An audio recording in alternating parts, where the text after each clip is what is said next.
কিশোরগঞ্জের পাকুন্দিয়া উপজেলা হতে ৮ কিলোমিটার দূরে এগারোসিন্দুর ইউনিয়নে এই শাখার দুর্গটি অবস্থিত।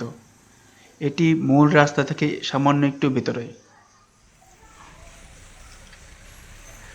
ষোড়শ শতাব্দীতে উপজাতি প্রধান বেবুদ রাজা এগারোসিন্দুর দুর্গটি নির্মাণ করেন বলে প্রচলিত আছে।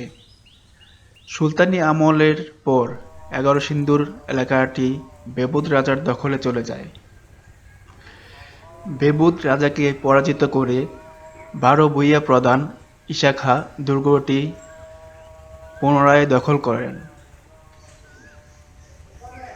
ইতিহাস আলোচিত মানসিংহের লড়াই এবং মুঘল সেনাপতি দুর্জন সিংহের লড়াই এই জায়গাতেই ঘটেছিল। ১৫৯৮ সালে ঈশা খাঁর সাথে যুদ্ধে মানসিংহের তলোয়ার ভেঙে যায়। তখন নিরস্ত্র মানসিংহকে ঈশা খাঁ নতুন করে অস্ত্র তুলে দেন। ঈশা খাঁর এই মহানুভবতায় মুগ্ধ হয়ে মানসিংহ পরাজয় মেনে নেন। এখানে যে কবরটি দেখা যাচ্ছে সম্ভবত এটি শাহ গরিবুল্লাহর কবর বা মাজার।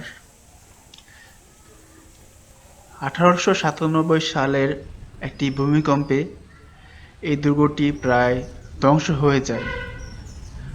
বর্তমানে এই উঁচু ঢিবিটি ছাড়া এখানে দেখার মতো আর তেমন কিছুই অবশিষ্ট নেই।